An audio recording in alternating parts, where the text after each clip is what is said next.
Salut les investisseurs, j'espère que vous allez bien et bienvenue dans cette nouvelle vidéo de portefeuille dividende. Alors aujourd'hui nous allons voir et analyser ensemble Pfizer. J'avais déjà fait une vidéo il y a à peu près 3 mois de cela et on va faire du coup une mise à jour ensemble sur l'actualité et les différents chiffres de Pfizer. Mais avant, vous connaissez la chanson, n'hésitez pas à vous abonner, à liker, à partager. Let's go, c'est parti! Par la même occasion, pour les gens souhaitant démarrer l'investissement et plus particulièrement avec une stratégie à revenus passifs à dividendes, j'ai mis à jour 2 listes, donc la fameuse liste des Dividend King pour cette année 2024. Donc ce sont des sociétés versant des dividendes depuis minimum 50 années d'affilée en augmentation. Et vous avez également donc la liste des aristocrates dividendes pour cette année donc 2024. Donc les aristocrates dividendes, ce sont des sociétés qui versent des dividendes depuis minimum 25 années d'affilée. Comme ça, cela vous permet d'avoir une bonne base de départ. Vous pouvez télécharger ces 2 listes en lien sous la vidéo. Alors concernant Pfizer, le prix actuel donc de l'action est de 27,66 $. Donc, comme on peut le voir déjà ici dans un premier temps, sur les 5 derniers jours, en fait, Pfizer continuait à baisser depuis son plus haut historique. Et donc, vous voyez, même sur les 6 derniers mois, Pfizer a perdu moins 15,39% de sa valeur. Sur un an, on est à moins 30,87%. Sur les 5 dernières années, pareil, on est aux alentours des moins 30%. Et donc ici, vous voyez le graphe. Depuis les années 84, mais on va aller directement sur TradingView. Donc ici, on se retrouve directement sur TradingView, donc avec le graphique en mensuel. Donc si vous voulez faire vos propres recherches, et je vous encourage à les faire pour avoir votre propre point de vue et prendre également votre propre décision, à savoir si déjà cette entreprise vous intéresse, si elle fait partie des différents critères que vous vous êtes fixés pour l'investissement en général, avec votre propre stratégie, votre personnalité et tout un tas d'autres critères. Et donc, ce qui nous intéresse le plus sur les dernières semaines, donc vous voyez ici, on avait atteint le pic, un plus haut historique à 61,67 $, c'était en décembre 2021. Et depuis, en fait, donc forcément, Pfizer avait bénéficié, bien entendu, des chiffres démentiels et des bénéfices démentiels que celle-ci avait pu avoir et générer pendant la période Covid, surtout avec les vaccins. Et donc, depuis le plus haut historique à l'heure actuelle, nous sommes à moins 57,12% concernant la perte du cours de bourse par rapport au plus haut historique. Et là, ce que l'on peut remarquer, parce que du coup, vous voyez, ici, sur ce mois de mars pour l'instant, nous sommes sur une première bougie verte. Sinon, ça faisait 1, 2, 3, 4, 5, 6, 7, 8, 9, 10, 11 mois, quasiment un an d'affilée que Pfizer perdait de la valeur. Et du coup, chose également très intéressante, c'est que vous voyez ici, donc en février, donc déjà au mois de mars, au mois de janvier, ici, on a baissé. On se retrouve ici aux alentours des 27 $. Février, potentiellement, donc une légère baisse, mais qui pourrait ressembler à une consolidation, entre guillemets, du cours de bourse, ou alors un bas qui vient d'être atteint. Et ici, pour le mois de mars, on se retrouve toujours au niveau des 26-27 $, mais qui ressemblerait plutôt à un bas atteint très clairement et même à une consolidation. Donc l'objectif à moyen terme serait donc de voir le cours de bourse fluctuer aux alentours des entre 27 voire 30, 29, 30 $. Et pourquoi pas par la suite, en fonction des différents aspects économiques, surtout de Pfizer, comme par exemple de nouveaux brevets, par exemple de nouveaux médicaments, de nouveaux vaccins, etc. Et donc, par la suite, après cette potentielle zone de range de stabilisation, pourquoi pas repartir à la hausse. Et du coup, vous voyez, c'est vraiment très très intéressant au niveau de la psychologie humaine parce que vous voyez 1 mois, 2 mois, 3 mois vendeurs et en fait après ça n'arrête pas. Et on voit, ça fait très clairement effet boule de neige mais pas forcément comme on le souhaite.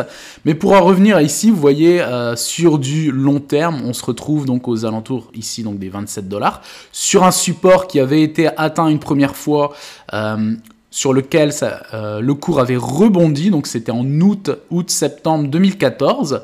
Une deuxième fois ici en février-mars 2016, vous voyez, c'est quand même extraordinaire. Et ici, la mèche qui avait retouché quasiment ce support, c'était en fin d'année 2016, en décembre 2016. Vous voyez également ici, pendant le Covid, la mèche, c'était en mars 2020 très précisément, une mèche avait touché le support, était remontée aussitôt.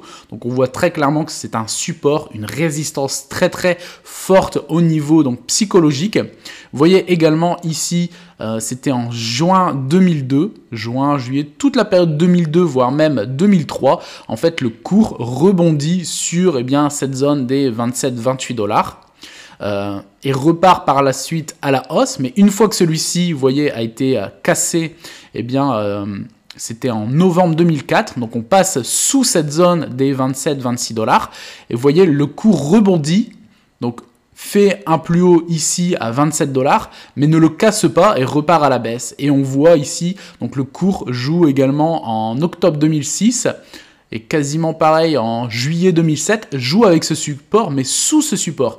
Et après, comme celui-ci, il n'y a pas de dynamique haussière, le cours repart à la baisse. Donc on voit très clairement qu'au niveau psychologique, la zone ici, donc des 27 jusqu'à 30 $ est un énorme support à franchir. Donc j'espère que Pfizer va se stabiliser sur ce support et par la suite, pourquoi pas, repartir sur une dynamique haussière. N'hésitez pas à mettre en commentaire d'ailleurs ce que vous en pensez, ce que vous pensez de Pfizer actuellement. Est-ce un très bon point d'entrée parce que finalement on a perdu quasiment 57% de la valeur en l'espace de 2 ans. Du coup, est-ce que ce serait potentiellement intéressant de construire une position sur Pfizer? N'hésitez pas à mettre en commentaire. Donc bien entendu, Pfizer, comme on l'avait vu il y a 3 mois, verse des dividendes. Nous sommes à 14 années d'augmentation des dividendes pour Pfizer. Concernant le average price recovery, il est de 18 jours, allez, on va dire un petit 3 semaines. Ça veut dire qu'il faut 3 semaines à l'entreprise, à Pfizer. Une fois qu'elle a versé ses dividendes, il lui faut 3 semaines pour qu'elle retrouve son cours de bourse. Concernant ici le ratio de distribution, le payout ratio, il est de 61, quasiment 62%. Ça veut dire qu'une fois que Pfizer a versé les dividendes à ses actionnaires, il lui reste encore 36% de flux de cash flow, de trésorerie dans ses caisses, pour justement continuer à se développer, surtout dans le secteur de la santé, qui est un secteur très très concurrentiel avec énormément de règles, énormément de brevets. Et il faut également en permanence trouver de nouvelles molécules, de nouveaux vaccins, de nouveaux médicaments. Et donc, par rapport à cela, il va y avoir un flux très très important de cash qui va se retrouver dans la recherche et développement. Donc, concernant le versement des dividendes, le dernier versement du dividende de Pfizer a été versé le 1er mars pour un montant de 42 centimes de dollars par action, et le prochain dividende versé sera versé le 7 juin pour un montant égal qui sera donc de 42 centimes de dollars par action, et donc ça c'est au niveau trimestriel. Sinon, Pfizer verse un dividende de 1,68 $ au niveau annuel. Et si on prend donc le dividende versé au niveau annuel et qu'on le divise à l'instant T par le prix du cours de bourse, cela nous fait donc un rendement de 6,07%. Et donc celui-ci est bien entendu bien au-delà du rendement que propose le secteur de la santé en général, qui n'est lui que de 1,58%. Mais d'un autre côté, quand on voit ce genre de rendement, il faut d'ailleurs toujours analyser beaucoup plus en profondeur parce qu'il y a souvent une certaine problématique. On passe maintenant ici donc sur Morning. Alors concernant la sûreté du dividende, ça reste plus ou moins sûr, donc noté 15 sur 20. Donc à voir par la suite les chiffres et surtout ce que génère comme cash Pfizer, comme bénéfice. Concernant la croissance, noté 8, très clairement depuis quasiment 2 ans, 57% de la valeur perdue, ça a été très très rapide. J'espère pour les investisseurs que celle-ci va potentiellement commencer à se stabiliser pour ce début d'année 2024. Concernant la croissance des dividendes établie sur les 5 dernières années, on est quand même sur du 5%, ce qui est tout à fait honorable. Concernant la capitalisation de Pfizer sur le marché, c'est de l'ordre de 158 milliards de dollars. Ici, concernant le comparatif des performances entre Pfizer, les différents indices, c'est-à-dire le S&P 500, le Nasdaq et le secteur de la santé, donc sur un an et sur les 5 dernières années, on voit très clairement que Pfizer sous-performe dans les deux cas. Moins 27% sur un an, alors que le S&P fait plus 31%, le Nasdaq plus 42% et le secteur de la santé plus 17%. Et sur les 5 dernières années, Pfizer fait moins 15%, alors que le S&P 500 fait plus 81%, le Nasdaq plus 143% et le secteur de la santé fait plus 68%. Alors ici, concernant la valorisation de l'entreprise, eh bien celle-ci, comme on peut le constater, n'a jamais été surévaluée, entre guillemets, même sur des plus hauts historiques aux alentours des 60 $, parce que les chiffres et les bénéfices engendrés et générés étaient quand même très très conséquents pendant cette période. Et donc ici, quand on descend, on voit donc depuis 2010 c'était 65 centimes de dollars par action en termes de dividendes versés à l'année. Vous voyez donc la croissance continue depuis maintenant 14 années. Donc on voit avant, Pfizer versait également des dividendes pendant un moment en croissance. Et il y a eu une réduction du dividende à partir de l'année 2009. Sinon, on voit très clairement que c'est une société qui est tournée vers ses actionnaires concernant le versement des dividendes, puisque ça fait plus de 30 ans sans interruption que Pfizer verse des dividendes. On passe maintenant ici donc sur Google Finance.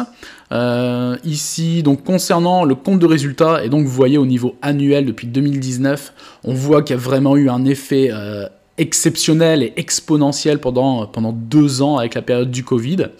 Parce que du coup, 2023, il y a énormément de retombées, ça s'essouffle énormément. Alors, concernant 2019, Pfizer avait généré 40,9 milliards de dollars de chiffre d'affaires pour un bénéfice quand même énorme de 16 milliards de dollars. Donc, on voit très clairement que la marge bénéficiaire était juste monstrueuse. En 2020, chiffre d'affaires de 41,6 milliards de dollars pour un bénéfice en légère baisse, en grosse baisse de quasiment 7 milliards en moins pour passer à 9,16 milliards de dollars de bénéfices tout de même. En 2021, explosion, chiffre d'affaires multiplié par 2 puisqu'on passe à 81,3 milliards de dollars de chiffre d'affaires pour un bénéfice pareil qui est multiplié par plus de 3, passant à 21, quasiment 22 milliards de dollars de bénéfices, donc c'est juste monstrueux.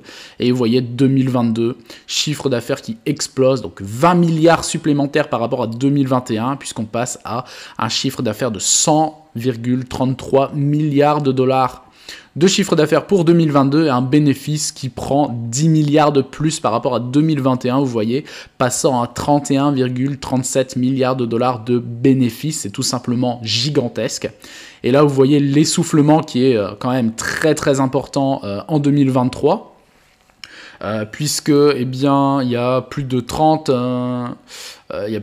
quasiment 40 milliards en moins de chiffre d'affaires, puisqu'on repasse à un chiffre d'affaires de 58,5 milliards de dollars de chiffre d'affaires. C'est même en dessous de 2021. Donc pour l'instant, ça reste au-dessus, c'est resté au-dessus de 2020 quand même. Par contre, le bénéfice, lui, s'écroule littéralement puisqu'il se retrouve à 2,12 milliards de dollars. Donc on voit que la marge en 2023 se retrouve à 3,62% de marge bénéficiaire nette. Alors très clairement, on était à 2 chiffres sur les années précédentes. D'ailleurs, chose également intéressante pour les résultats de 2023, en fait c'est vraiment le mois d'avril, enfin le premier trimestre qui porte les résultats parce que c'est le premier trimestre de l'année 2023 qui a été le plus important. Sinon vous voyez le reste, ça restait... en termes de chiffre d'affaires, ça a quand même baissé, après ça s'est stabilisé, mais par contre le bénéfice, lui, a perdu énormément sur les 2 derniers trimestres de l'année 2023. Du coup, vous voyez le comparatif entre 2023 et 2022, c'est moins 41,7% concernant le chiffre d'affaires. Charges d'exploitation, par contre, elles ont augmenté de 7,38%. Le résultat net a, lui, baissé de moins 93%. Donc ça, c'est énorme, par contre. Concernant la marge, on l'a vu, moins 88% la marge bénéficiaire nette par rapport à 2022. Le bénéfice par action s'est également effondré, mais de façon énorme, puisqu'on fait moins 72,04%, puisqu'on passe à un bénéfice net par action de 1,84 $. Le EBITDA, c'est-à-dire l'excédent brut d'exploitation, il s'effondre également par rapport à 2022, puisqu'on se retrouve à moins 73,84%. Donc très clairement, Pfizer est dans une situation pas forcément préoccupante, mais il y a un énorme essoufflement, une énorme dynamique baissière et négative concernant ses résultats et également les différents produits sur le marché. Il va falloir que celle-ci trouve un nouvel allant avec de nouveaux médicaments, de nouveaux vaccins. Pourquoi pas, j'avais vu des différents articles pour lutter contre le cancer ou les différents cancers par exemple. Mais bien entendu, concernant la recherche et développement, ça va demander énormément d'investissement de la part de Pfizer. Mais il n'y a pas que Pfizer dans le domaine de la santé qui s'essouffle, il y a également d'autres sociétés bien entendu. Donc ici concernant les news, vaccin Covid, Moderna pique également du nez, mais prend des marchés à Pfizer. Donc vous voyez, c'est un peu négatif entre guillemets pour Pfizer. Moderna a gagné des parts de marché face à Pfizer sur le marché américain de la vaccination donc du Covid, mais elle n'est plus la manne qu'elle était et la biotech américaine prévoit de toucher un point bas en 2024 avant potentiellement de rebondir en 2025 grâce à de nouveaux vaccins à ARN, Messenger hors Covid. On continue ici donc avec la tribune, donc 17 nouveaux traitements qui ont été annoncés. Pfizer frappe fort en France, donc le groupe pharmaceutique américain Pfizer compte mettre à disposition 17 nouveaux traitements au cours des 2 prochaines années en France, ce qui est tout simplement énorme. Son 5e marché mondial et 2e en Europe, le groupe doit encore tourner donc la page de la pandémie, donc on l'a vu avec les chiffres, et l'effondrement entre guillemets du cours de bourse, mais également des bénéfices et du chiffre d'affaires. Cette dernière lui avait permis d'engranger donc des profits inédits. Donc pour en savoir plus, il s'agira donc de traitements, de vaccins et d'extension d'indications dans les champs donc de l'oncologie, de la prévention vaccinale, des maladies rares et inflammatoires et des anti-infectieux. À ce jour, nous avons investi, tenez-vous bien, plus de 700 millions d'euros sur une période de 2 ans. C'est quasiment 1 million d'euros par jour, donc a déclaré Reda Guia, le président de Pfizer en France, lors d'une récente conférence de presse. On continue ici donc sur Zone Bourse. Le géant de la santé grand public, Allianz, annonce que Pfizer réduira sa participation de quasiment 24%. Donc le géant de la santé grand public à Léon a déclaré lundi que Pfizer allait vendre environ 630 millions de ses actions dans la société, réduisant ainsi sa participation donc du fabricant de médicaments américain d'environ 24%. Et donc ici, sur boursier.com, c'est exactement la même news, mais du coup, les 600 millions d'actions qui seront vendues par Pfizer vont valoir donc 3 milliards de livres. Et donc pareil ici, donc concernant finalement l'avenir de Pfizer, il y a quand même beaucoup de choses qui sont positives. Pfizer a présenté donc ses ambitions pour l'année à venir et la manière dont il prévoit de se relancer pour cette période d'après-Covid. Le laboratoire américain espère donc désormais devenir un leader de l'oncologie en gardant toutefois une diversification donc de ses activités. Donc pour moi personnellement, je pense que c'est potentiellement une opportunité pour pouvoir renforcer si vous avez Pfizer dans votre portefeuille, parce que je pense que ce genre de sociétés qui d'ailleurs sont là depuis, et Pfizer est là depuis de nombreuses décennies. D'ailleurs, petite anecdote, si vous regardez le cours de bourse sur TradingView, dans les années 90, le cours de bourse explose. Eh bien pourquoi ? À l'époque, ça fait un peu comme le Covid, Pfizer avait bénéficié d'un engouement médiatique et d'un engouement concernant une marque, puisque c'est Pfizer qui avait créé à l'époque le Viagra.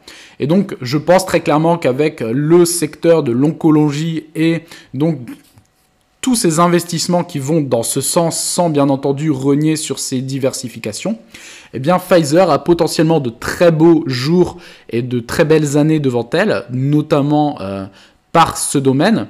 Mais on rappelle également que eh bien, les chiffres, que ce soit bénéfices avant bien entendu le Covid, eh bien, les chiffres et les bénéfices de Pfizer étaient déjà assez conséquents. Également, celle-ci est tournée vers ses actionnaires depuis une quinzaine d'années avec une augmentation de dividendes. Par rapport aux chiffres, elle est pour moi, je dirais que Pfizer est quand même sous-évaluée, donc c'est une très belle opportunité pour pouvoir renforcer sa ligne ou eh bien, l'ajouter dans un premier temps en fond de portefeuille et au fur et à mesure du temps et des résultats de l'entreprise et de son développement sur différents domaines de la santé, pourquoi pas accentuer cette ligne pour potentiellement en faire un des leaders dans son portefeuille. N'hésitez pas à mettre en commentaire d'ailleurs ce que vous en pensez de Pfizer. Si vous l'avez dans votre portefeuille, si vous avez une grosse ligne ou une ligne de fin de portefeuille comme on dit. J'espère que cette vidéo vous aura plu, n'hésitez pas à vous abonner, à liker, à partager et je vous dis à très bientôt pour une prochaine vidéo. Ciao!